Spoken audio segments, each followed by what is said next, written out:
ഇപ്പോഴത്തെ വിവരങ്ങൾ അനുസരിച്ച് വരും ദിവസങ്ങളിൽ ഈ വൈദ്യുതി നിയന്ത്രണം നിർത്തലാക്കും, പിന്നീട് നിയന്ത്രണം ഉണ്ടാകില്ല എന്ന സൂചനയൊക്കെയാണ് ലഭിക്കുന്നത്. പക്ഷേ കാലവർഷത്തിലുണ്ടായിട്ടുള്ള കുറവ്, ഇതര സംസ്ഥാനങ്ങളിൽ നിന്നുള്ള വൈദ്യുതിയുടെ ലഭ്യതക്കുറവ്, ഒപ്പം നേരത്തെ വാങ്ങിയ വായ്പയായി എടുത്ത വൈദ്യുതി തിരിച്ചു നൽകേണ്ടതായി വരുന്നതിൻ്റെ പ്രതിസന്ധി എങ്ങനെ മറികടക്കാമെന്നാണ് സർക്കാർ പ്രതീക്ഷിക്കുന്നത്?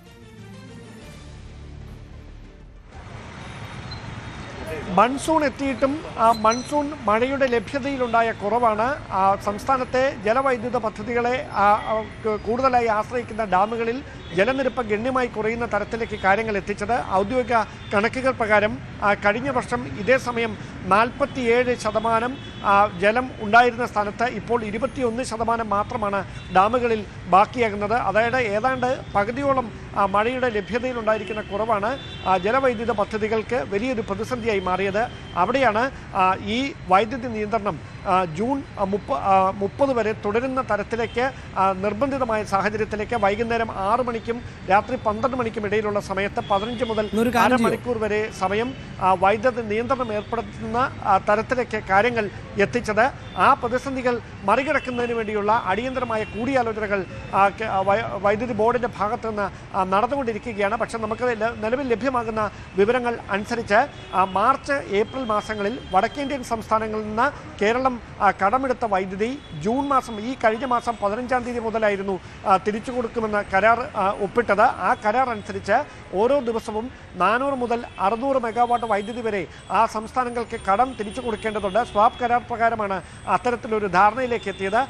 നമുക്ക് ആവശ്യത്തിന് വൈദ്യുതി ഉൽപ്പാദിപ്പിക്കാൻ കഴിയാതിരിക്കുകയും അതേസമയം കടം വാങ്ങിയ വൈദ്യുതി തിരികെ കൊടുക്കുകയും ചെയ്യേണ്ടി വന്നതാണ് നിലവിൽ ഈ പ്രതിസന്ധി രൂക്ഷമാക്കിയിരിക്കുന്നത്. അതോടൊപ്പം വെല്ലുവിളി ഇരട്ടിയാക്കുന്ന മറ്റൊരു കാര്യം, കേന്ദ്ര റെഗുലേറ്ററി കമ്മീഷന്റെ നിർദ്ദേശം അനുസരിച്ച് യൂണിറ്റിന് 10 രൂപ നിരക്കിന് മുകളിൽ നൽകിക്കൊണ്ട് വൈദ്യുതി വാങ്ങാനുള്ള അനുവാദമില്ല.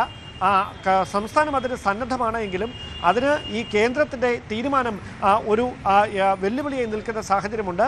അങ്ങനെയെങ്കിൽ ഏതാനും ദിവസങ്ങൾ കൂടി നിലവിലെ ഈ പ്രതിസന്ധി അങ്ങനെ തന്നെ തുടരും.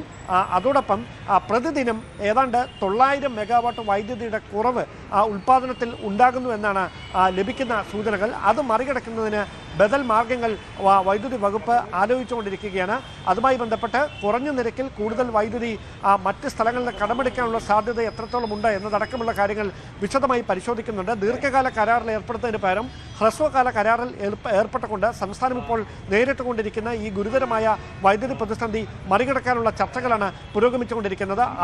അതോടൊപ്പം തന്നെ പ്രധാനമായും മുമ്പോട്ട് വെക്കുന്ന ഒരു നിർദ്ദേശം വൈകിട്ട് 6 മണിക്കും 12 മണിക്കും ഇടയിൽ, അർദ്ധരാത്രി 12 മണിക്കും ഇടയിൽ എയർ കണ്ടീഷനുകൾ, ഇൻഡക്ഷൻ കുക്കറുകൾ, ഇലക്ട്രിക് വെഹിക്കിളുകൾ ഇവയുടെ ചാർജിങ്ങും ഉപയോഗവും പരമാവധി കുറയ്ക്കണം എന്നൊരു നിർദ്ദേശമാണ് KSEB മുമ്പോട്ട് വെക്കുന്നത്. അത് അങ്ങനെ തന്നെ തുടരുന്ന ഒരു സാഹചര്യം ഉണ്ടായാൽ ഈ ഗുരുതരമായ വൈദ്യുതി പ്രതിസന്ധിയിലേക്ക് കാര്യങ്ങൾ എത്തിക്കും.